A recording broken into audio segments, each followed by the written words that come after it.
எல்லாருக்கும் வணக்கம். என் பேர் ஸ்மித் பட்டேல். WazirX எக்ஸ்சேஞ்சில கிரிப்டோ எப்படி டெபாசிட் பண்றது அப்படிங்கறத இந்த வீடியோல பார்க்கலாம். நீங்க wazirx.com வெப்சைட் இல்லனா WazirX ஆப்பை ஓபன் பண்ணாம். இங்க ஃபண்ட்ஸ் அப்படின்னு ஒரு ஆப்ஷன் இருக்கும். நீங்க ஃபண்ட்ஸ் அப்படிங்கிற ஆப்ஷனை WazirX பிளாட்ஃபார்ம்ல செலக்ட் பண்ணதுக்கு அப்புறம் அங்க எந்த கிரிப்டோ டிசிப்ரேட்டா இருக்கோ அந்த இன்ஃபர்மேஷன் உங்களுக்கு கிடைக்கும். நீங்க கிரிப்டோவை டெபாசிட் பண்ணும்போது 2-3 விஷயத்தை ஞாபகத்துல வச்சுக்கணும். எப்படின்னா, நீங்க சரியான கிரிப்டோல தான் டெபாசிட் பண்றீங்களா? அப்புறம் நீங்க WazirX பிளாட்ஃபார்ம்ல கொடுத்திருக்கிற டெஸ்டினேஷன் அட்ரஸ் கரெக்ட்டா இருக்கா இல்லையா? அப்புறம் அவங்க கொடுத்திருக்கிற மெமோவை நீங்க கரெக்ட்டா போட்டிருக்கீங்களா இல்லையா? அப்புறம் அவங்க எந்த ஃபார்மேட்ல கொடுத்திருக்காங்களோ அதே ஃபார்மேட்ல நீங்க டெபாசிட் பண்றீங்களா இல்லையா அப்படிங்கறத பார்க்கணும். இந்த வீடியோவுல WRX கிரிப்டோ கரன்சி என்ன இருக்கோ அத WazirX எக்ஸ்சேஞ்சில எப்படி டெபாசிட் பண்றது அப்படிங்கறத பார்க்கலாம். இங்க WRXல டெபாசிட் அப்படிங்கிற ஆப்ஷன் இருக்கும். அப்புறம் மத்த எவ்வளோ கிரிப்டோ கரன்சிஸ் இருக்கோ அது எல்லாத்துலயுமே டெபாசிட் ஆப்ஷன் இருக்கும். நாம இந்த வீடியோல WRX டெபாசிட் தான் பண்ண போறோம். இங்க டெபாசிட் அப்படிங்கிற ஆப்ஷன் கொடுத்திருக்காங்க. அதை கிளிக் பண்ண உடனே நமக்கு இங்க ஒரு வார்னிங் மெசேஜ் வரும். அதுல என்ன மென்ஷன் பண்ணிருக்காங்க அப்படின்னா, மெமோ அண்ட் டெஸ்டினேஷன் டாக் என்ன இருக்கோ, அதாவது டெஸ்டினேஷன் அட்ரஸ் என்ன இருக்கோ, டெபாசிட் பண்ற நேரத்துல அது ரெண்டும் ரொம்பவே முக்கியம். ஐ அண்டர்ஸ்டாண்ட் அப்படிங்கறத நம்ம கிளிக் பண்ண உடனே இங்க நமக்கு டெஸ்டினேஷன் அட்ரஸ் மற்றும் மெமோ ரெண்டுமே இங்க இருக்கும். உங்களுக்கு ஞாபகம் இருக்கட்டும், WRXல இந்த மாதிரி எந்த கிரிப்டோவா இருந்தாலும் அதுல மெமோ அண்ட் டெஸ்டினேஷன் டாக்கான சிஸ்டம் கண்டிப்பா இருக்கும். நாம அது ரெண்டையும் கண்டிப்பா மென்ஷன் பண்ணியே ஆகணும். ஒருவேளை நம்ம மெமோ போடலனாவோ இல்ல இன்கரெக்டா போட்டிருந்தாலும் அப்போ அந்த கிரிப்டோ கரன்சி கண்டிப்பா டெபாசிட் ஆகாது. இதே போல நம்ம மத்த கிரிப்டோவையும் செக் பண்ணி பார்க்கலாம். இப்போ நான் XRP செக் பண்ணி பார்க்கறேன். அதுலயும் நீங்க டெபாசிட் அப்படிங்கறத கிளிக் பண்ணதுக்கு அப்புறம் டெஸ்டினேஷன் அட்ரஸ், டெஸ்டினேஷன் டாக் ரெண்டுமே இருக்கும். நீங்க WazirXல கிரிப்டோவை டெபாசிட் பண்றதுக்கு நீங்க இந்த ரெண்டையும் கண்டிப்பா மென்ஷன் பண்ணியே ஆகணும். ஆனா ஒரு சில கிரிப்டோ இருக்கு, அதுல வெறும் டெஸ்டினேஷன் அட்ரஸ் மட்டும் தான் மென்ஷன் பண்ணிருப்பாங்க. இப்போ உதாரணத்துக்கு எத்திரியம்ல நீங்க செக் பண்ணா வெறும் டெஸ்டினேஷன் அட்ரஸ் மட்டும் தான் இருக்கும். நீங்க இதுல டெஸ்டினேஷன் அட்ரஸ் மட்டும் கரெக்ட்டா போட்டுட்டா போதும். அப்புறம் எத்திரியம் உங்க அக்கவுண்ட்க்கு கரெக்ட்டா டெபாசிட் ஆயிடும். நீங்க டெபாசிட் பண்ணும்போது இன்னொரு விஷயத்தையும் மறக்காம ஞாபகத்துல வச்சுக்கணும். அதுதான் ஃபார்மேட். WazirXல இருக்கிற எத்திரியம்க்குன்னு தனியா ஒரு ஃபார்மேட்டை மென்ஷன் பண்ணிருக்காங்க. இது ERC20 ஃபார்மேட்ல இருக்கு. நீங்க வித்ட்ராவல் எக்ஸ்சேஞ்சில எப்ப எக்ஸ்சேஞ்ச் பண்ணாலும் நீங்க நல்லா ஞாபகத்துல வச்சுக்கோங்க. நீங்க ERC20 மறக்காம செலக்ட் பண்ணிக்கணும். அதுக்கப்புறம் நீங்க இந்த அட்ரஸ்க்கு வித்ட்ராவல பெர்ஃபார்ம் பண்ணணும். இதே மாதிரி WRX கேஸ்ல இப்ப நாம பார்க்க போறோம். இதுல மென்ஷன் பண்ணிருக்கிற அந்த ஃபார்மேட் வந்து BEP2. BEP2 அப்படிங்கிற வித்ட்ராவல் பிளாட்ஃபார்ம்ல நீங்க வித்ட்ரா பண்ணும்போது எப்பவுமே நீங்க எந்த ஃபார்மேட்ல வித்ட்ரா பண்ண போறீங்க அப்படின்னு ஆப்ஷன் கேட்கும். ஒருவேளை அதுல எந்த ஃபார்மேட்டும் கொடுக்கலன்னா நீங்க பெரும்பாலும் BEP2ல தான் பண்ண வேண்டியதா இருக்கும்.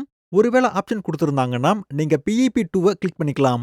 இந்த கேஸ்ல நாம இப்ப WRX டெபாசிட் பண்ண போறோம். இதுதான் நம்மளோட டெஸ்டினேஷன் அட்ரஸ். அப்புறம் இது நம்மளோட மெமோ. இப்போ நான் பினான்ஸ் எக்ஸ்சேஞ்சை யூஸ் பண்றேன் வித்ட்ரா ஃபார்ம் பண்றதுக்காக.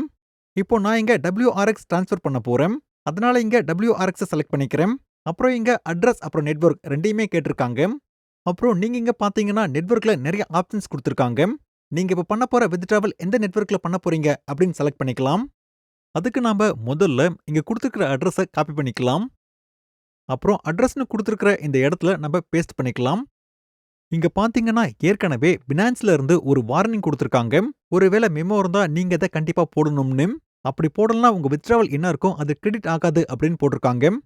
இப்போ நாம இங்க அட்ரஸை மென்ஷன் பண்ணிட்டோம். அடுத்து என்ன ஃபார்மேட் இருக்கோ அதை நம்ம செலக்ட் பண்ணிக்கலாம். பினான்ஸ்ல ஆட்டோமேட்டிக்கா செலக்ட் ஆயிடும். ஒருவேளை செலக்ட் ஆகலன்னா BEP2 ஃபார்மேட் என்ன மென்ஷன் பண்ணிருந்தாங்களோ அதே ஃபார்மேட்டை நீங்க இங்க செலக்ட் பண்ணிருக்கீங்களா அப்படின்னு பாத்துக்கோங்க. இங்க நீங்க பாத்தீங்கன்னா BEP2 ஃபார்மேட் அப்படின்னு மென்ஷன் பண்ணிருக்காங்க. அதே சேம் ஃபார்மேட்டை இங்க நீங்க செலக்ட் பண்ணிக்கணும். இப்போ அந்த BEP2 ஃபார்மேட் செலக்ட் ஆயிடுச்சு. இப்போ அடுத்ததா இருக்கிறது மெமோ ஆப்ஷன் தான். இந்த மெமோவை நம்ம காப்பி பண்ணிக்கலாம். உங்களுக்கு ஞாபகம் இருக்கட்டும், நீங்க மெமோவை கண்டிப்பா மென்ஷன் பண்ணியே ஆகணும். இங்க ஆப்ஷனல் அப்படின்னு காமிக்கும். ஆனா இங்க மெமோ அப்படின்னு மென்ஷன் பண்ணியிருந்தாலே நீங்க கண்டிப்பா மெமோவை மென்ஷன் பண்ணியே ஆகணும். இப்போ நம்ம அமௌண்ட் செலக்ட் பண்ணிக்கலாம். எவ்வளோ WRX ட்ரான்ஸ்ஃபர் பண்ணணும் அப்படின்னு. என்கிட்ட 30 WRX இருக்கு. இப்போ நான் 30 WRX செலக்ட் பண்ணிக்கிறேன். அப்புறம் இங்க இருக்கிற வித்ட்ரா அப்படிங்கிற ஆப்ஷனை நான் கிளிக் பண்ணிக்கிறேன். எவ்வளோ WRX ட்ரான்ஸ்ஃபர் ஆக போகுது அப்படின்னு ஒரு கன்ஃபர்மேஷன் மெசேஜ் வந்திருக்கும். எந்த அட்ரஸ்ல ட்ரான்ஸ்ஃபர் ஆக போகுது, எந்த மெமோ செலக்ட் பண்ணிருக்கோம், அப்புறம் எந்த நெட்வொர்க் செலக்ட் பண்ணிருக்கோம் எல்லாமே இதுல இருக்கு. நான் இதை வெரிஃபை பண்ணிட்டேன். இப்போ கண்டினியூ அப்படின்னு கிளிக் பண்றேன். கண்டினியூ அப்படின்னு கொடுத்ததுக்கு அப்புறம் உங்களுக்கு வெரிஃபிகேஷன் கோட் கேட்கும். அது உங்களோட இமெயிலுக்கு அனுப்பியிருப்பாங்க. அப்புறம் இன்னொரு கோட் என்ன இருக்கும் அது உங்களோட ஆத்தென்டிகேட்டர் ஆப்புக்கு வரும். இல்லைன்னா ஒருவேளை நீங்க SMS செலக்ட் பண்ணியிருந்தா அது உங்க போனுக்கு SMS வரும். இப்போ நான் இங்க அத்தென்டிகேஷன் கோட டைப் பண்றேன். அது எனக்கு இப்ப மெயில்ல வந்திருக்கும். 814008. அப்புறம் அத்தென்டிகேட்டர் ஆப்ல என்ன கோட் ஜெனரேட் ஆயிருக்கோ அதையும் நான் இங்க டைப் பண்ணிக்கிறேன்.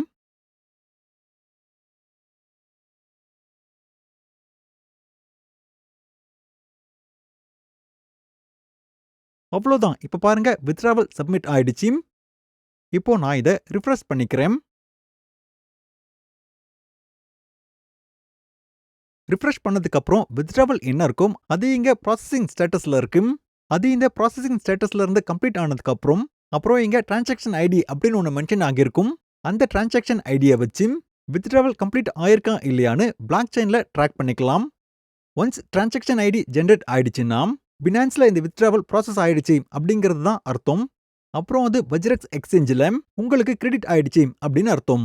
ஸோ வித்ட்ராயிங் ப்ராசஸ்க்காக குறைஞ்சது 5 நிமிஷத்துல இருந்து அதிகபட்சமா 10 நிமிஷம் வரைக்கும் எடுக்கலாம். நாம கொஞ்ச நேரம் வெயிட் பண்ணலாம். அப்புறம் மறுபடியும் நாம ரெஃப்ரெஷ் பண்ணி பார்க்கலாம் வித்ட்ராவல் ப்ராசஸ் கம்ப்ளீட் ஆயிடுச்சா இல்லையான்னு. வித்ட்ராவல் ப்ராசஸ் கம்ப்ளீட் ஆன உடனே டிரான்சாக்ஷன் ஐடி ஜெனரேட் ஆயிடும்.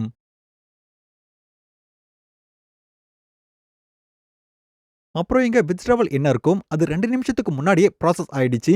அப்புறம் டிரான்சாக்ஷன் ஐடியும் ஜெனரேட் ஆயிடுச்சு. அப்புறம் இங்க கிளிக் பண்ணிக்கலாம். கிளிக் பண்ணதுக்கு அப்புறம் நீங்க பாத்தீங்கன்னா இங்க டிரான்சாக்ஷன் ஐடி ஜெனரேட் ஆகியிருக்கும். அதுக்கப்புறம் நீங்க அதை கிளிக் பண்ணா பிஎன்பி பினான்ஸ் ட்ரைனிங்கோட பினான்ஸ் எக்ஸ்ப்ளோரர் என்ன இருக்கோ அதுல நீங்க 58 செகண்டுக்கு முன்னாடி நடந்த இந்த டிரான்சாக்ஷனை செக் பண்ணிக்கலாம்.